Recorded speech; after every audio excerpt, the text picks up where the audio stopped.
प्यारे बच्चों नमस्कार। हायर मैथमेटिक्स के इस क्लास में मैं आपका स्वागत करता हूं। और आज हम लोग हायर मैथमेटिक्स में कॉम्प्लेक्स वेरिएबल्स का एक टॉपिक है, that is power series and it's convergence. तो हम पावर सीरीज के ऊपर आज बात करेंगे, उसका इंट्रोडक्शन लेंगे एंड देन फिर इस टॉपिक को आगे बढ़ाएंगे स्टूडेंट्स। और इसी टॉपिक में रेडियस ऑफ कन्वर्जेंस नाम से एक टॉपिक है स्टूडेंट, जो कि पावर सीरीज से ही रिलेटेड है। हम उसके ऊपर भी बात करेंगे और कुछ एग्जाम्पल्स लेके रेडियस ऑफ कन्वर्जेंस टॉपिक को भी फिनिश करेंगे। अब स्टूडेंट्स हम लोग सबसे पहले ये समझते हैं कि पावर सीरीज क्या होता है, ठीक है ना। तो आइए जरा हम लोग डेफिनेशन देखते हैं। The power series in powers of z minus z0 is defined as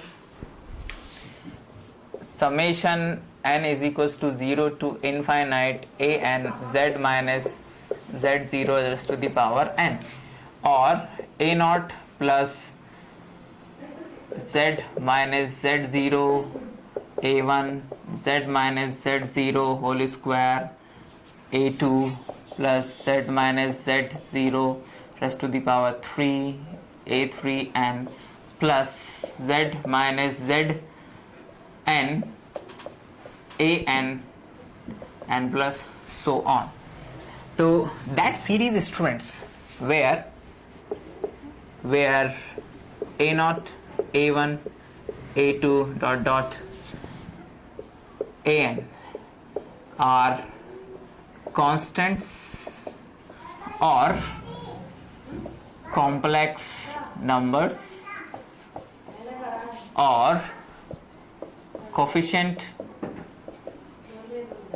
of series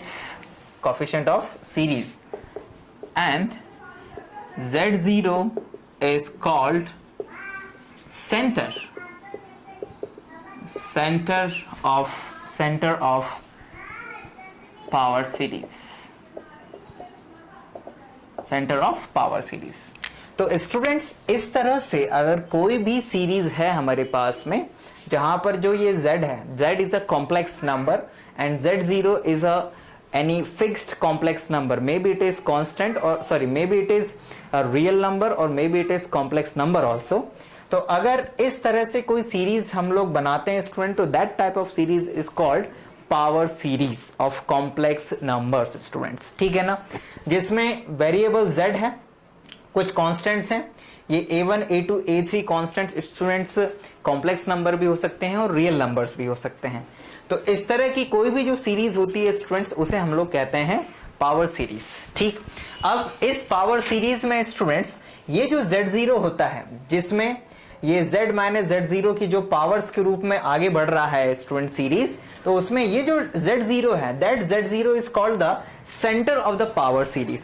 और अगर इसमें हम लोग स्टूडेंट्स क्या कर दें, z is equals to z0 is equals to 0 कर दें, यानी कि क्या, यानी कि centre of power series is origin, यानी कि z इज इक्वल्स टू 0 कर दें, तो ये जो पावर सीरीज है ये इस फॉर्म में कन्वर्ट हो जाती है, n is equals to 0 to infinite a n z raised to the power n and it is equals to a0 a1 z plus a2 z square plus a3 z cube and plus so on a n z raised to the power n and so on. तो इसमें students जिस series का जो centre है वो origin अगर हो जाता है स्टूडेंट्स, तो उस सीरीज का फॉर्म कुछ इस तरह से होता है। उसमें फिर z माइनस z नॉट के पावर्स के रूप में सीरीज आगे नहीं बढ़ती है, वो केवल z की असेंडिंग पावर्स में आगे बढ़ती जाती है स्टूडेंट्स।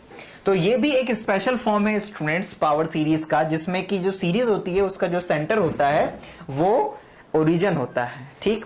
नाउ स्टूडेंट्स अब ये तो हो गया introduction of power series. Now अब बात हम लोग करते हैं students convergence of power series की, कन्वर्जेंस ऑफ पावर सीरीज। तो कन्वर्जेंस ऑफ पावर सीरीज का मतलब ये स्टूडेंट्स के ये जो पावर सीरीज है ना, जो कि इनफाइनाइट टर्म्स के सम के फॉर्म में है, ये जो सीरीज है अगर किसी यूनिक लिमिट की ओर जा रही होती है स्टूडेंट्स, तो हम कहते हैं कि ये जो सीरीज है ये कन्वर्जेंट है। अब किसी पावर सीरीज के कन्वर्जेंट होने के लिए तीन संभावनाएं हैं, यानी कि तीन कंडीशनें बन सकती हैं। पहली कि वो जो पावर सीरीज है वो किसी पॉइंट के ऊपर कन्वर्ज हो, okay, converge on a point, converge on a point, ठीक। Number two, converge on whole plane, यानी कि जो पूरा का पूरा कॉम्प्लेक्स प्लेन है वो पूरे के पूरे कॉम्प्लेक्स प्लेन के हर एक पॉइंट पर कन्वर्ज हो। Number three, converge on a circular plane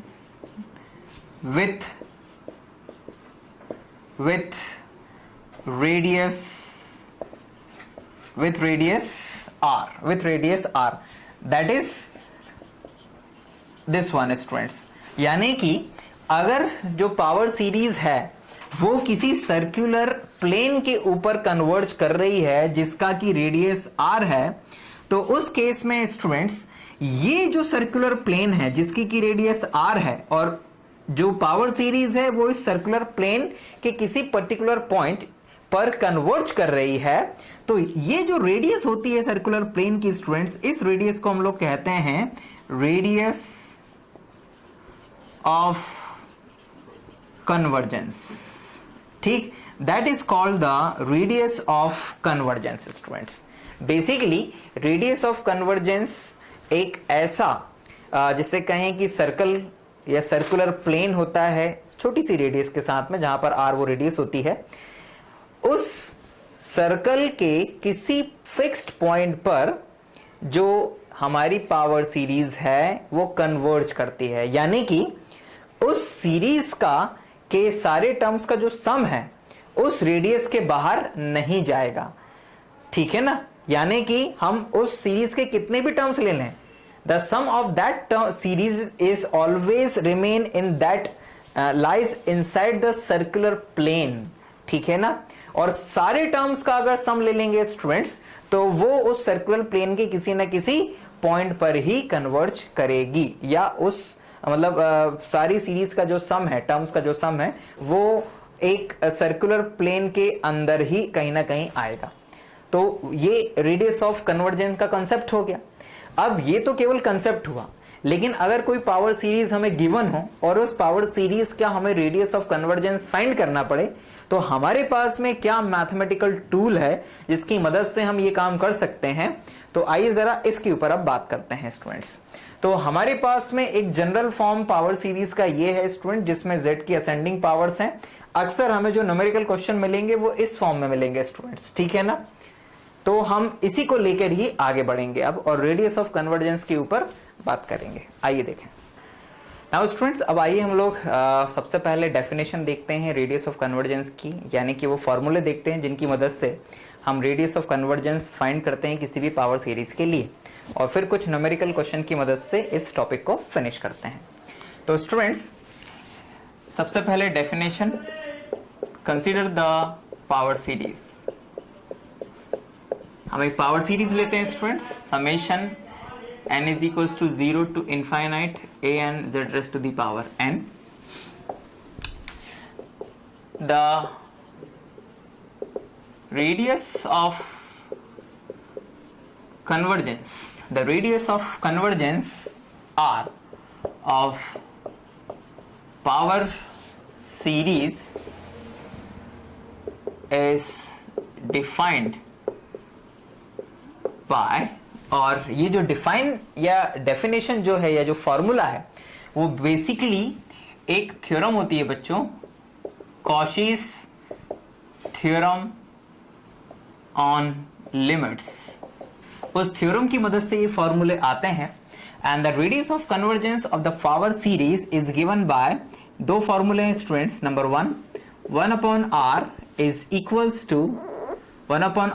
equals to limit n tends to infinite an modulus raised to the power 1 by n, and number 2, 1 upon r is equals to limit n tends to infinite modulus an plus 1 upon an, है ना। यहां पर ये जो an है, that an is the nth term of the power series, यानी कि z raised to the power n के साथ में जो टर्म होगा वो an है ना। और an plus 1 z raised to the power n plus 1 के साथ जो भी टर्म होगा that term is an plus 1। तो यहां पर स्टूडेंट्स ये दो फॉर्मूले हैं, और रेडियस ऑफ कन्वर्जेंस फाइंड करने के लिए हम लोग इस फॉर्मूले का ज्यादा इस्तेमाल करते हैं स्टूडेंट्स। तो आइए अब हम लोग इस तरह की पावर सीरीज का इन दो फॉर्मूलों की मदद से रेडियस ऑफ कन्वर्जेंस कैलकुलेट करके देखते हैं। कुछ न्यूमेरिकल क्वेश्चंस की मदद से इस टॉपिक को अच्छे से समझते हैं स्टूडेंट्स। आइए देखें, एक क्वेश्चन है स्टूडेंट्स, एक पावर सीरीज है students, fz is equals to n is equals to 0 to infinite z raise to the power n upon factorial n। ठीक, yes, this is the power series जिसके के लिए हमें रेडियस ऑफ कन्वर्जेंस फाइंड करनी है students, and this is the our first problem. तो अब जरा ध्यान दीजिएगा कि ये जो पावर सीरीज है इसमें अगर हम ध्यान से देखें तो z raise to the power n का जो कोफिशिएंट है वो 1 अपॉन n फैक्टोरियल है स्टूडेंट्स।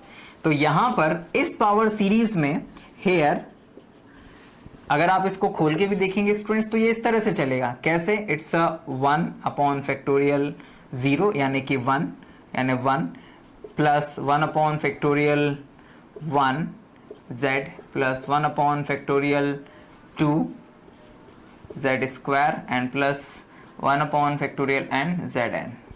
तो z raise to the power n का जो कोफिशिएंट है वो ये है, and that is here an is equals to 1 upon factorial n। तो यहां से students an plus 1 is equals to 1 upon factorial n plus 1 आ जाएगा। अब लिमिट या by the definition of radius of convergence 1 upon r is equals to limit n tends to infinite an plus 1 यानी कि 1 upon factorial n plus 1 into an divide में है तो ये ऊपर हो जाएगा तो it become factorial n upon 1। ठीक है स्टूडेंट्स, ये आ गया। अब हम इसे लिख सकते हैं स्टूडेंट्स, क्या लिख सकते हैं, we can write this limit n tends to infinite, n tends to infinite what, yes, n tends to infinite factorial n upon n factorial n। ठीक है स्टूडेंट्स, n फैक्टोरियल n, बल्कि यहां पर n प्लस 1 आएगा, yes, क्योंकि ये factorial है not a gamma function. अब ये फैक्टोरियल n से n कैंसिल हो जाएगा और n की जगह इनफाइनाइट रखेंगे स्टूडेंट्स, तो दैट इनफाइनाइट यानी 1 अपॉन इनफाइनाइट इज 0। तो 1 upon r is equals to कितना आया, 0 आया स्टूडेंट्स। तो यहां से r इज इक्वल्स टू क्या आ जाएगा, इनफाइनाइट आ जाएगा। मतलब कि इस पावर सीरीज के लिए जो रेडियस ऑफ कन्वर्जेंस है वो इनफाइनाइट है स्टूडेंट्स, ठीक है ना। इट मींस दैट कि ये जो पावर सीरीज है ये z की वैल्यू के लिए, अलग अलग z की वैल्यू के लिए पूरे के पूरे कॉम्प्लेक्स प्लेन में कन्वर्ज हो सकती है स्टूडेंट्स। इट मींस दैट कि जो इसके लिए रेडियस है वो लिमिटेड नहीं है, वो इनफाइनाइट है। So the radius of convergence is infinite. ठीक, तो ये मैथमेटिकल कैलकुलेशन हम लोगों ने किया है स्टूडेंट्स, इसे अपने दिमाग में रखिए कि हम लोगों ने कैसे किया है। अब एक और क्वेश्चन लेते हैं रेडियस ऑफ कन्वर्जेंस के लिए और आगे बढ़ते हैं। जैसे क्वेश्चन है students, find the radius of convergence, radius of convergence where fz is equals to, यानी जो सीरीज है वो है summation n is equals to 0 to infinite z raise to the power n upon 2 raise to the power n plus 3 students. तो ये है power series students जिसके के लिए हमें रेडियस ऑफ कन्वर्जेंस फाइंड करना है। और आप इस सीरीज को देखते ही समझ जाएंगे स्टूडेंट्स कि यहां पर जो an है वो है 1 upon 2 raise to the power n plus 3। तो यहां से an प्लस 1 यानी इसके आगे का जो टर्म होगा वो होगा 2 raise to the power n plus 1 plus 3। And now 1 upon r यानी radius of convergence is equals to, यानी कि reciprocal of radius of convergence is equals to limit n tends to infinite an plus 1 upon an, and this is equals to limit n tends to infinite an plus 1, यानी कि an plus 1 और 1 upon an plus 1 upon an, तो an divide में जाएगा तो ये ऊपर जाके बन जाएगा 2 raised to the power n plus 3, और यहाँ आ जाएगा 2 raised to the power n plus 1 plus 3. This one students. अब जरा ध्यान दीजिएगा कि ऊपर से कुछ कॉमन लिया जा सकता है और नीचे से भी कुछ कॉमन लिया जा सकता है. तो कॉमन क्या लिया जा सकता है स्टूडेंट्स? कॉमन लिया जा सकता है limit n tends to infinite 2 raised to the power n 1 plus 3 upon 2 raised to the power n upon 2 raised to the power n 2 plus 3 2 raised to the power n, this bracket modulus, sorry. तो ये तो cancel हो जाएगा बच्चों, और जब n tends to infinite करेंगे तो this 3 upon infinite is 0 and 3 upon infinite is 0 because 2 raised to the power infinite is infinite. तो हमारे पास में आ जाएगा बच्चों 1 अपॉन 2. तो 1 upon 2 1 upon r is equals to 1 upon 2. It means that कि radius of convergence is equals to 2 आ गया है students. It means that students कि इस सीरीज के लिए जो रेडियस ऑफ कन्वर्जेंस है, भले z की वैल्यू यहां पर कुछ भी हो स्टूडेंट्स, तो इस पर्टिकुलर सीरीज के लिए हमेशा जो रेडियस ऑफ कन्वर्जेंस रहेगा वो 2 रहेगा. 2 का मतलब ये है कि ये जो सीरीज है आप z की जो भी वैल्यू लेंगे तो उसके अकॉर्डिंग जो कन्वर्जेंस के लिए सर्कुलर प्लेन बनेगा उसकी रेडियस हमेशा 2 होगी.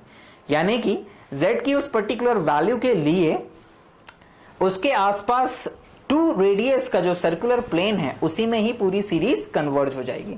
So the radius of convergence is 2 for that series. Now taking another question of radius of convergence students. Question है बच्चों fz is equals to find the radius of convergence of the series fz is equals to 0 to infinite factorial n upon n raised to the power n and z raised to the power n students. ठीक, मैंने पूरा question नहीं लिखा है, बस short में केवल वो सीरीज लिख दी है जिसके लिए रेडियस ऑफ कन्वर्जेंस फाइंड करना है. तो क्लियरली स्टूडेंट्स यहाँ पर आपको दिख रहा है कि जो an है it's a factorial n upon n raised to the power n and an plus 1 is equals to factorial n plus 1 upon n plus 1 raised to the power n plus 1 students. ठीक, तो this is an plus 1. Now सबसे पहले हम लोग अब एक काम करते हैं, an plus 1 अपॉन an को कैलकुलेट करते हैं और देखते हैं इसकी वैल्यू क्या आ रही है. तो ये हमारे पास में आएगा students factorial n plus 1 upon n plus 1 raised to the power n plus 1 into ये हो जाएगा n raised to the power n upon factorial n students. And you can say that, इसको जब हम लोग थोड़ा सिंप्लीफाई करेंगे बच्चों तो दिस इज इक्वल्स टू ये n plus 1, ठीक, n plus 1 और ये फैक्टोरियल n डिवाइड में इसको हम लोग लिख सकते हैं n plus 1 और n plus 1 raised to the power n, ठीक, और ये n raised to the power n upon factorial n. अब ये फैक्टोरियल n से ये फैक्टोरियल n कैंसिल, ये n plus 1 से n plus 1 कैंसिल, और ये हमारे पास में आ गया n raised to the power n upon n plus 1 raised to the power n. और इसको थोड़ा और सिंप्लीफाई करें और आगे बढ़ें स्टूडेंट्स, तो an plus 1 upon an is equals to इसे नीचे लेके आए बच्चों तो ये क्या हो जाएगा, it become 1 upon n plus 1 upon n raised to the power n, जिसे हम लोग लिख सकते हैं 1 upon 1 plus 1 upon n raised to the power n students. Now radius of convergence by definition radius of convergence 1 upon r is equals to limit n tends to infinite an plus 1 upon an, and this is equals to limit n tends to infinite 1 upon 1 plus 1 upon n raised to the power n students. और आपको ये पता होगा कि जब n tends to infinite होती है तो ये जो डिनोमिनेटर में टर्म लिखा है स्टूडेंट्स, इसकी वैल्यू होती है e, बिकॉज हमारे पास में एक रिजल्ट होता है, because limit n tends to infinite 1 plus 1 upon n raised to the power n is equals to e, और एक और फॉर्मूला होता है students, limit n tends to 0 1 plus n raised to the power 1 upon n is also equals to e students. तो इन दो फॉर्मूलों की मदद से इस टर्म की वैल्यू हो जाएगी कितनी, e। तो हमारे पास में जो रेडियस ऑफ कन्वर्जेंस है r इज इक्वल्स टू कितना आ जाएगा, e एक्सपोनेंशियल, और इस e की वैल्यू 2.7 समथिंग कुछ होती है, मतलब कि अप्रोक्सीमेटली इसके लिए जो रेडियस ऑफ कन्वर्जेंस आई है वो 2.7 के आसपास आ गई है। तो इस तरह से हम लोगों ने इस क्वेश्चन को भी सॉल्व किया बच्चों, और रेडियस ऑफ कन्वर्जेंस फाइंड किया। एंड आई होप कि स्टूडेंट्स इन 3 क्वेश्चंस में आपको काफी कुछ कंसेप्ट क्लियर हो गए होंगे। यहां पर जो ध्यान देने वाली बात है कि आप an सही निकालें, an प्लस 1 सही निकालें, an प्लस 1 अपॉन an का सही रेशो लें एंड देन उसकी लिमिट लें, तो आपके पास जो भी आएगा उसका रेसिप्रोकल लेने के बाद में आपको रेडियस ऑफ कन्वर्जेंस मिल जाएगा स्टूडेंट्स, ठीक है ना।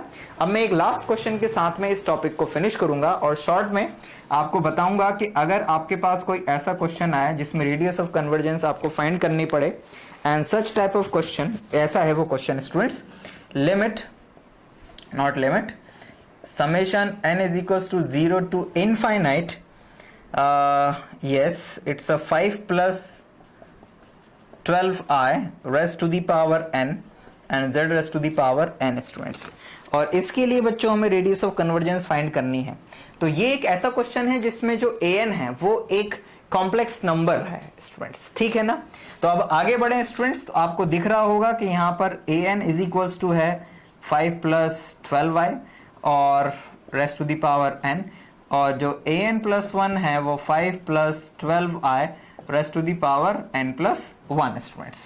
तो यहां पर जब हम लोग limit 1 upon r limit n tends to infinite an plus 1 upon an find करेंगे, तो this is equals to limit n tends to infinite 5 plus 12i upon 5 plus 12i raised to the power n and raised to the power n plus 1, and this is equals to, देखिए power cancel हो जाएगा and we will get limit n tends to infinite 5 plus 12i, and this is the modulus of 5 plus 12i students. और जब आप इसका modulus लेंगे students तो आपको याद होगा कि किसी भी कॉम्प्लेक्स नंबर का जो मॉड्यूलस होता है वो कुछ इस तरह से आता है, it's a square root of 5 square plus 12 square and it is equals to 25 plus 144 यानी 169 and it is equals to 13। तो 1 upon r is equals to आया 13 स्टूडेंट्स। तो यहाँ पर जो r है वो हो जाएगा 1/13 स्टूडेंट्स। तो इस तरह से इस प्रॉब्लम के लिए भी हमने रेडियस ऑफ कन्वर्जेंस फाइंड किया। तो इस पूरे लेक्चर में स्टूडेंट्स हमने सबसे पहले तो ये समझा कि पावर सीरीज क्या होती है, उसका सेंटर क्या होता है, पावर सीरीज अगर सेंटर 0 के साथ में हो तो वो सीरीज किस फॉर्म में होती है, किस तरह से z raise to the power n के कोफिशिएंट को चेक करते हैं या निकालते हैं, उसको an कहते हैं।